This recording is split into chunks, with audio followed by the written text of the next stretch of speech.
Welcome to Week 8 of History 601, Introduction to Public History.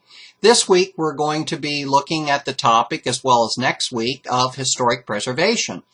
Historic preservation efforts really occurred earlier in places like Great Britain, because obviously European nations were older. They had much older building stock than we did. And so really one of the first true preservation efforts is regarded as Independence Hall in Philadelphia, of course, where they signed the Declaration of Independence. By the 1820s, this building had lost its massive tower here, which had been dismantled about 1790 or so. And the building was even threatened with demolition, so Philadelphians moved ahead and they saved the building for historic purposes, and they hired an architect, William Strickland, in 1828 to rebuild the building. He chose, unlike architects of his day, to go back to the original style of architecture of Independence Hall. It was a Georgian style architecture that was more common in the 1700s. He decided to go back to that, to retain the flavor of the Georgian style, and to rebuild the tower in Georgian style to match the building.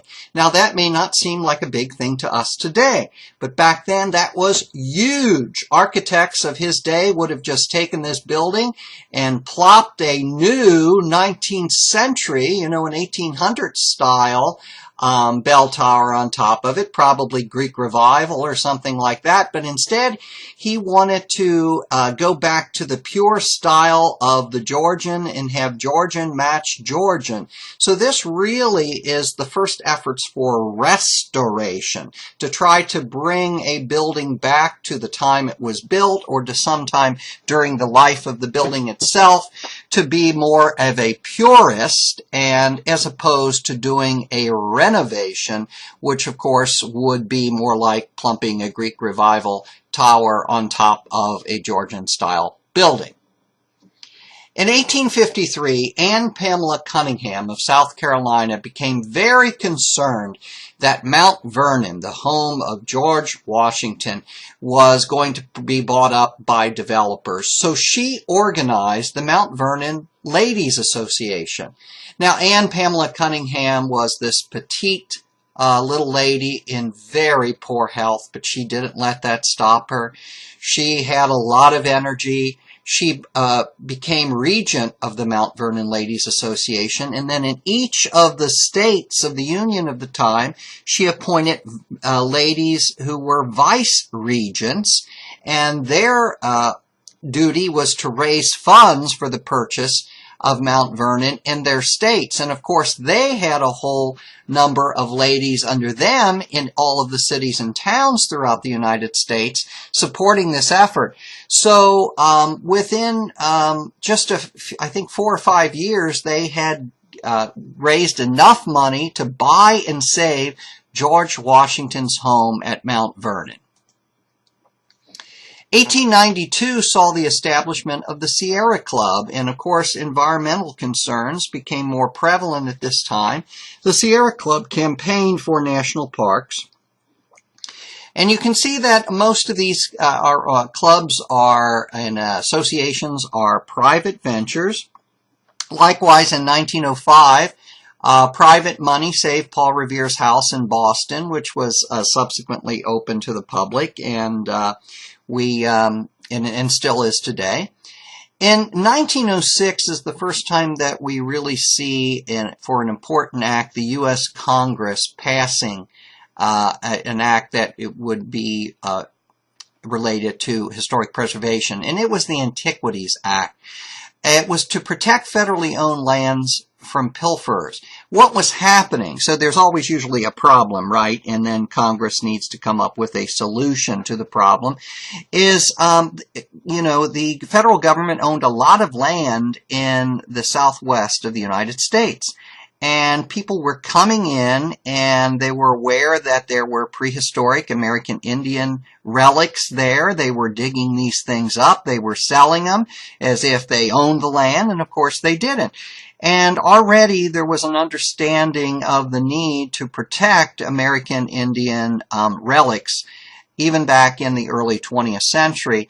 And so Congress passed this law, which made it illegal, to come on to federal land and to just kind of help yourself to whatever was there. May not seem like a big thing, but all of these acts and all of these establishments, foundations, associations are moving towards the, modern day historic preservation, albeit very slowly. In 1910, another significant thing occurred. William Sumner Appleton founded the Society for the Preservation of New England Antiquities, or SPNEA. And what made this different? Up until this time, people were really intent upon saving those national treasures that were associated with major leaders in our history. So things like George Washington's Mount Vernon or Paul Revere's house, etc. William Sumner Appleton was aware of the old colonial kind of architecture that was prevalent throughout New England in the United States, and he felt that some of these homes and buildings needed to be saved for simply their architectural significance, not necessarily that they were associated in any manner with, say, for instance, an historical personage. So preservation for the sake of preservation of architectural significance, not preservation for the sake of preserving something associated with a noted historical personage. In 1916, the U.S. Congress created the National Park Service. And of course, this would begin a whole slew of activities. And our book by Tilden certainly talks about the National Park Service and how they would soon develop not only national parks, which would be open to the public and which would be saving our environment, but also would be pioneering in the sense of interpretation of nature, interpretation of historic sites, many of which fell under the purview of the National Park Service. In 1931, Charleston, South Carolina, a very old colonial city, decided to go ahead and it named an old and historic district, which it became the first major city in the United States to do this. Now, of course, in modern times, many cities have their own municipal, that is, local historic districts. And these can be separate from, or they can be even coterminous with, National Register of Historic Places districts. What made it significant is Charleston was outlining in a zoning sense, a portion, a neighborhood of the city, and saying that this deserves, because of the architectural and historic significance of the buildings contained therein, this deserves to be preserved. And over such local historic districts, because of the prevalence of zoning, cities have been able to do overlays. And by overlays, we mean to overlay certain restrictions and regulations in regard to the buildings contained therein.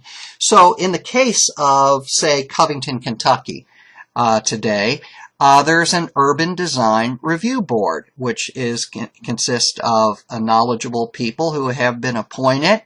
And if you live within one of these historic districts, you have to obtain permission for certain exterior and other changes. So say, for instance, you live in the Muttergottesd historic district, literally in German Mother of God, named after Mother of God Church historic district, and you decided that you wanted to go ahead and paint your brick Italianate house bright purple with yellow polka dots. and you think that this would be very artistic, and then you also decide to add some lawn ornaments to brighten things up, some, pink flamingos and some blue egrets and maybe a little windmill every here and there, and those little bees and all of that stuff. And then all of a sudden you get a visit from the housing department of the city of Covington that tells you that you needed to go before, because you're in an historic district, the Urban Design Review Board, and obtain permission for this. And obviously, your neighbors are all upset because, in their view, this is decreasing their property values. And so they'll tell you to cease and desist and not paint it that. These are controls that are through zoning kinds of regulations, which have been, years ago supported all the way up through the U.S. Supreme Court. And one moves into such historic districts realizing that there can be such overlays and that you would need to obtain permission. The idea behind all of this is that we want a nice historic district, and your neighbors want to make certain that their property values remain intact and that you or someone else doesn't do anything to threaten their property values. Just as other zoning regulations throughout the United States would say that, even if you live out in a nice suburban tract housing, that it is zoned residential. You don't want, all of a sudden somebody to buy up the lot next to you and put in a gas station and a Quickie Mart next door. So this is the beginning of those overlays, of those restrictions and regulations. By the 1930s, the United States certainly was in the midst of a very deep Great Depression, and many people were unemployed, including architects. And the Historic American Buildings Survey was created, otherwise known as HABS, partly to employ these unemployed architects. And they were sent all throughout the United States, and they surveyed historic buildings, both public and private, including houses, and they would do such things as take photographs. Sometimes they had exterior photographs. Sometimes, if they could get into the interior, there would be interior photographs. They would do blueprints of the house as they found it, exterior blueprints, interior if they could get into the house. So these 1930s Historic American Buildings Survey results, which were all then sent to Washington, most of which are available online, have become a very valuable resource for architects, for people wishing to restore houses and buildings, for historians, public historians like us who want to learn about certain properties and can go all the way back to the 1930s and see, how they had developed and changed and at what they looked like in the 1930s. Also in 1933, the U.S. government established the Civilian Conservation Corps, and the CCC, as it was called, was established really to employ young people, people in their late teens, early 20s, usually men, who did not necessarily have any particular trade or craft behind them. So they were largely unskilled laborers. And they were young, so they figured that they could travel around the country, and they could also be engaged in some rather hard labor. And the kinds of hard labor that they especially worked on were things like parks, both national parks. They worked at Yorktown, and that, of course, being the place where the British surrendered to the American revolutionaries, hence beginning the creation of the United States of America.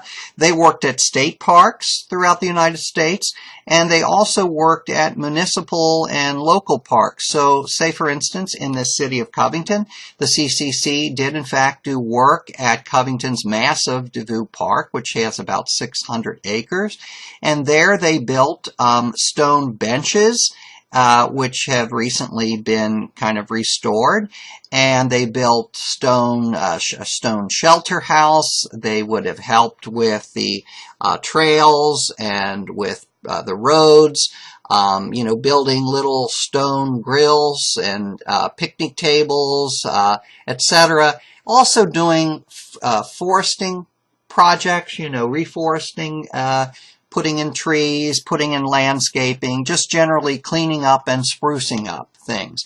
This obviously was very important for the National Park Service and for the idea of, improving upon nature and improving upon our national treasures.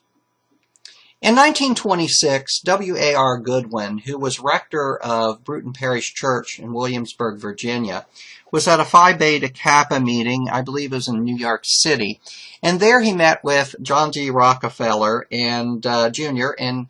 Of the Rockefeller fame, and gave him his idea of taking colonial Williamsburg, which had become a little bit run down at this point in time. Prosperity had pretty well overlooked Williamsburg for, a century or so, and felt that, they should go ahead and restore many of the old buildings in Williamsburg that were becoming decrepit, but also to even rebuild old buildings that had been demolished and disappeared, and to demolish buildings that, weren't from the period of colonial Williamsburg, so that they could kind of recreate Williamsburg, open it up to the public, and from that, as their motto was, that the future may learn from the past. So it was to be a learning experience, a lesson in patriotism, a lesson in colonial times and in the great trials and tribulations that the colonials had to undergo in order for the United States to be formed. In 1938,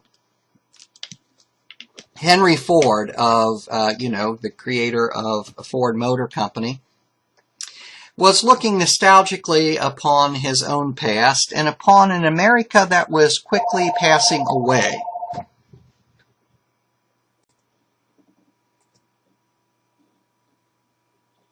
Okay, so we're back. Sorry for that interruption. In 1938, Henry Ford was feeling very nostalgic about the passing away of an America, which ironically was passing away largely because of the invention and popularity of the automobile. And he decided to create Greenfield Village at Dearborn, Michigan. And what he did is he had certain houses, churches, schools, etc., even the the laboratory of Thomas Edison, and he had them move to Greenfield Village. So Greenfield Village was a conglomeration, a rather eclectic mix of different things from different time periods. Today we might say it's kind of a Disneyification of history. But I think that doesn't recognize the fact that many of these kinds of historic villages were very important in saving buildings that otherwise would have been demolished, and in also bringing about an understanding and appreciation for historic preservation and for history in general and for things like patriotism, to do all of those things that we've been discussing and Tilden has been discussing in his book about relating the past to the present and, of course, hopefully learning something in the future from both the past and the present. In 1949, the U.S. Congress passed a bill creating the National Trust for Historic Preservation, which was a private organization, sort of like the Smithsonian in that kind of way. The National Trust for Historic Preservation had members. It came up with a magazine, which it still publishes today, which is a wonderful thing, Historic Preservation. And it had subscribers. It would go around the United States and it would go ahead and do membership drives and raise funds from private foundations, individuals, etc. So this was a very important point, but probably the most important thing to happen in historic preservation was 1966 when the U.S. Congress passed the National Historic Preservation Act. This enabled funds to be granted to institutions as well as states, institutions like the National Trust, to expand their historic preservation programs, and of course for states of the Union as well. And this was very important because funding needed to come for several things. When the National Historic Preservation Act was passed, we need to consider at least two different sections of that, or titles as they're called. Title I established the National Register of Historic Places. Now, the National Register of Historic Places is exactly what it sounds like. It's a listing of places, sites throughout the United States that are deemed worthy of recognition. Over the years, a general kind of 50-year rule was established that in order to be eligible for the National Register of Historic Places, that a building or site had to at least be 50 years old. And this is generally still the criteria that is used. So it's interesting right now, many of the buildings that we would call, like modern ranch kinds of buildings and modernism, architectural styles from the 1950s and 60s are now becoming eligible, and not only eligible for inclusion on the National Register of Historic Places, but even encouraged for inclusion. Now, generally, you need to meet one of at least 4 criteria in order to be eligible for the National Register of Historic Places. And the criteria are listed exactly word for word verbatim from the forms here. A, property is associated with events that have made a significant contribution to the broad patterns of our history. So say, for instance, we have a property that we can prove was associated with the Underground Railroad, whereby slaves would seek their freedom by choosing to run away and go north in what was called the Underground Railroad, which was obviously neither underground nor a railroad, but underground in the sense that it had to be very secretive because it was in contravention of the federal fugitive slave law. So anybody involved in the Underground Railroad movement could be caught and could be tried and imprisoned for breaking federal laws. So these very heroic people. Okay, so let's assume we have a property, a house that was associated as one of the stations, the so-called stations on the Underground Railroad network. And there were many of those networks, by the way, that ran through this area,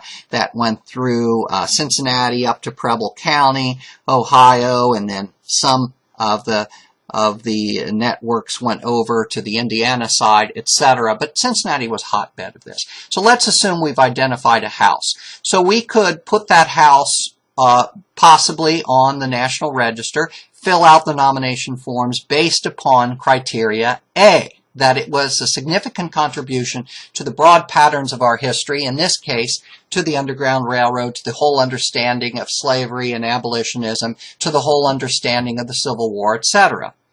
Now, B, is property is associated with the lives of persons significant in our past.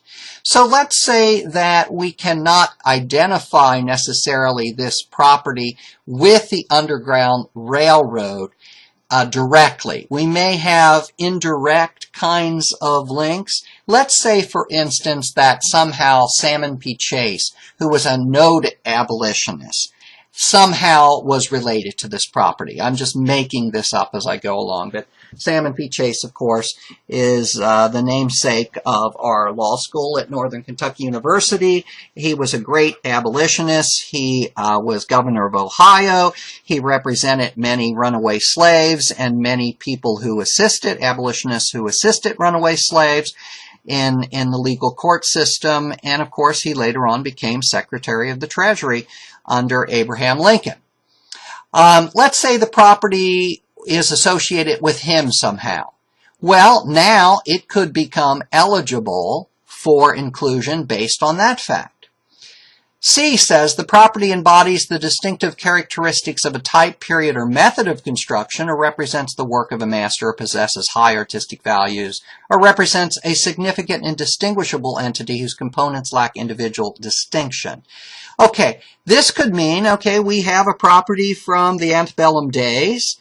It may or may not have been involved in the Underground Railroad. Maybe we don't have any direct evidence of that. Maybe there's just a mythology that's built up. Maybe it had a service tunnel that went to the river, which may have been used just to bring supplies up to the house and not to have to trek those supplies through, the parlor and the main living area of the house.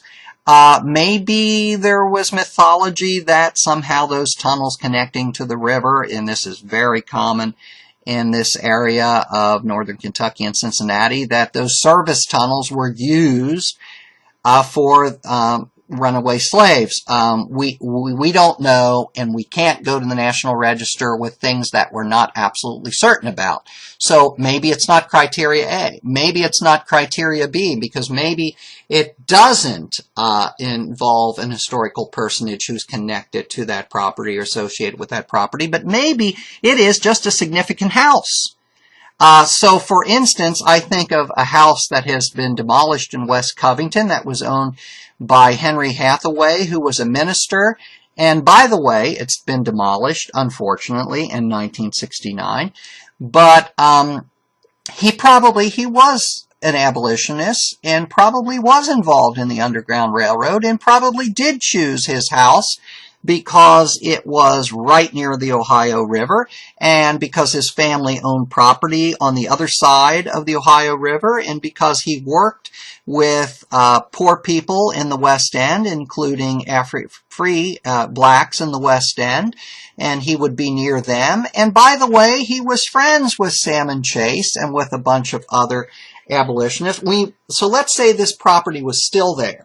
Well, I might not be able to go and make a case to the National Register that he was, here's the smoking gun, an abolitionist involved in the Underground Railroad, because he never was caught, if that was the case, so we don't have evidence there. He never left a diary after the war was over saying, yes, I was involved in this. It was mythology. People said he was associated. It was handed down. That's not really good enough. Sure, the property was associated with the lives of persons significant in our past. I suppose we could say that Salmon Chase and some of the other abolitionists probably went to dinner parties and so forth at his house. But again, it's a supposition. We don't know that for certain. But one thing that we could have said about this property, which has unfortunately been demolished, is it was a significant kind of antebellum property. And if we searched long enough, we might have even been able to find a nationally known or regionally known architect who designed the place. And then it could be significant simply to be on the National Register because it had architectural, artistic value.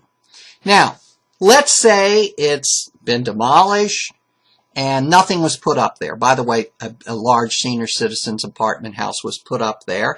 So it was called Hathaway Hall for years and years after Henry Hathaway. But let's say that there had not been anything constructed on that site, but that the house had been demolished. Well, we couldn't go for criteria A or B or C, but we might be able to take the property if it just had a demolished house on it and demolished outbuildings. And we might be able to say, the University of Kentucky was here, or University of Cincinnati with its archaeological team, and it discovered some Indian bones. And there was probably a mound here. It looks like there was an Indian mound here, maybe from the Hopewell culture, right here along the Ohio River overlooking. And we might say, hey, we could put this, and it would be eligible, this site, based upon that. Or maybe they did make discoveries of objects, artifacts left by runaway slaves on the property. So there again, there are 4 different broad criteria. A property might be eligible for 1 of those, 2 of those, or even 3 of those.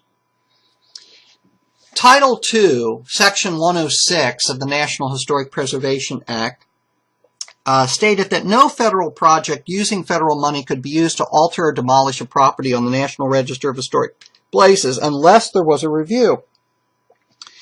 And this was very significant because during the 1960s, urban renewal was growing all throughout the United States. That is, federal money was being used to buy up properties and to tear them down in many cases, to build new projects.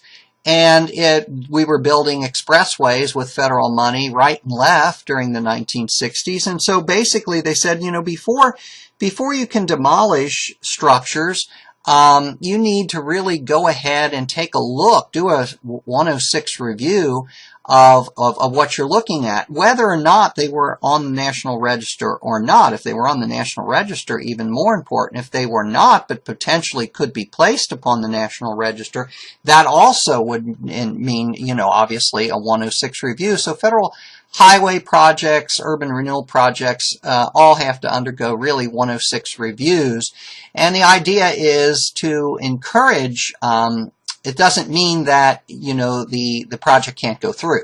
So, for instance, the Northern Kentucky Greater Cincinnati Airport, Greater Cincinnati, Northern Kentucky International Airport has had to do 106 reviews and has hired some of my friends to do those. And those people are historic preservationists, archaeologists, and they will look at, okay, here's an historic farmhouse. Obviously, it's in the way of the runway. It has to be torn down.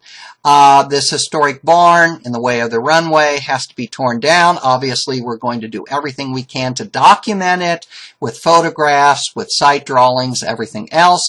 And then we're also going to recommend that this family cemetery over here, that it not be moved, that the runway doesn't have to go through that we preserve that family cemetery and put, you know, a nice iron fence around it and do it very respectfully, and also while we're there document all of the graves, etc.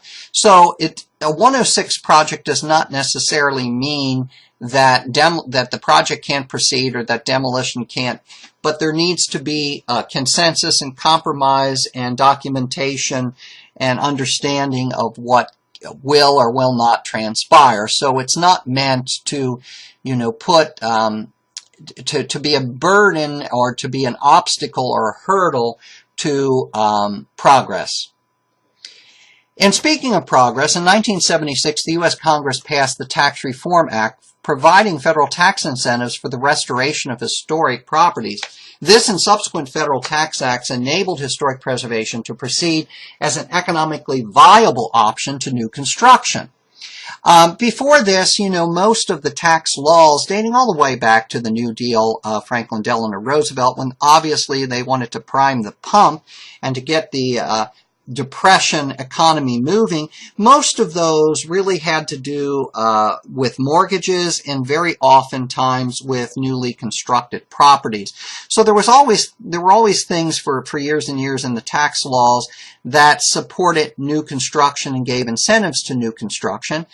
That kind of paired with our whole urban renewal program and the Federal Highway Act of the 1950s meant that, you know, we were really, for all intents and purposes, federally supporting new construction and in the suburbs and suburbanization, and what has really become somewhat the problem of urban sprawl.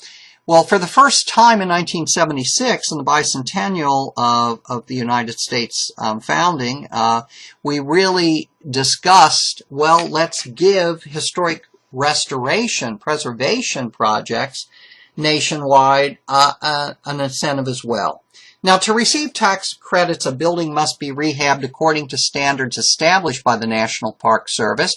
The National Park Service is the one that oversees the National Register of Historic Places and, of course, also oversees these tax credits.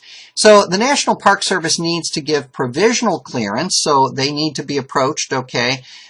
Fred Mitchell, who we'll be doing an interview with, I worked with, as a contractor, subcontractor, a consultant on a project called the American Can Factory in Northside neighborhood of Cincinnati. And before that project started, they had to present their plan, their architect's plans, and the plans of the contractors of what they were going to do to rehab that building. Obviously, they weren't going to rehab it, restore it as a can factory, but they were going to make it a multi-use facility, which would consist of, apartments or condos, residential units, that is, whatever they are, and also some retail office units, and of course put in a nice parking lot and some nice landscaping, etc. Now that would have needed, in order to be eligible for the tax credits, it would have needed provisional clearance from the National Park Service, and it would have had to adhere to certain strict standards established by the National Park Service. Then when the whole entire project was done, it would have to be cleared. Was it actually the restoration, the rehabilitation, the rehabbing performed according to those standards? And then there are probably always usually a couple things that they say, okay, now we don't like how you replace some of those bricks, or we don't like some of those mortar joints, etc. You need to correct those, but it will receive eventually the final clearance to make it eligible for the historic taxes. Now, there is a whole hierarchy of how buildings get on the National Register of Historic Places. In Kentucky, the Kentucky Heritage Council, which is a state agency, runs our preservation efforts. And it has an Historic Preservation Review Board, the members of which are recommended by the Kentucky Heritage Council for their expertise in the areas, say, of history, of architecture, historic preservation, and other expertise for areas around the state. And the body is representative of many different areas of the state as well. And then, of course, they're recommended, those members, by the Kentucky Heritage Council, and then they're actually approved and appointed by the governor. So I sit on the Historic Preservation Review Board of the Kentucky Heritage Council. I was an appointee of the governor, Stephen Beshear. So I can tell you a little bit about the process. If you want to get a property in Kentucky on the National Register of Historic Places, you would contact the Kentucky Heritage Council, talk with someone like Marty Perry, who's in charge of all of the program, and he or one of his assistants would be working with you and choosing a criteria for your building, and then in helping you fill out the nomination forms, which are going to require photographs and elevation maps and a lot of other different things, and put some examples of those up on the website, the class website for you, some good examples of those. You can also see examples by going to the Kentucky Heritage Council site, which is listed there. Then once you're working with the Kentucky Heritage Council, at one point in time, it's the nomination form, according to Marty Perry and his assistants, is ready for review by the Historic Preservation Review Board. So we will receive these in advance. In fact, we get them the same way anyone in the public gets them, off of the website. We download them as PDFs. We read them over, and sometimes they're as short as 25, 30 pages. Sometimes they can be 60, 70, 80 pages with photographs, etc. And we review those, we meet, and we discuss them. And the discussions range from anything from, gee, there's a misspelling or a grammatical error here, to obviously some very substantial issues. If someone would claim that this is the best example or the only example, we would probably take offense at that, because you never really want to say something is the best or the whatever. You never know. As soon as you say that, you're going to be proven wrong. They might have said something, maybe used the wrong terminology for the architecture or the elements, the architectural elements of a building. They may have misspoken in terms or gotten a date wrong, or etc. We'll try to correct all of those things. We'll do a few revisions here and there, and we will determine at that meeting, okay, based upon what we've seen, Marty, send back this and have them correct this, this, this, and this, and we approve it to go up to the next level, which is the National Park Service in Washington, D.C. So we could approve it that day, and we meet quarterly. Or we could say this thing is not eligible at all. And that seldom happens because usually, obviously the Kentucky Heritage Council staff is very good at what they do. And so they're really not going to, bring something up to the review board that isn't ready. So I don't remember the latter really happening. Then there's the middle ground, which is, hey, this still needs some more work, and send it back for revisions, and then when it's done, bring it up at the next council or the council meeting after that, whenever it's ready. Now, once we review them and send them off to Washington, D.C., the National Park Service has to undergo the same sorts of review and look at them in terms of the criteria. Do they meet the eligibility criteria? Would they be, entered into the National Register? And many, many times, at least from Kentucky, they are accepted right away. Sometimes they are rejected. That's not as often. And sometimes they're sent back again for revision. If you would like to see a nice little video on the National Trust for Historic Preservation, I suggest that you go here to this YouTube video. And also there's a great video on the annual 11 Most Endangered Places list as listed by the National Trust for Historic Preservation. That's all for this week. If you have any questions, please feel free to email or phone me. I'm always happy to help. Thank you.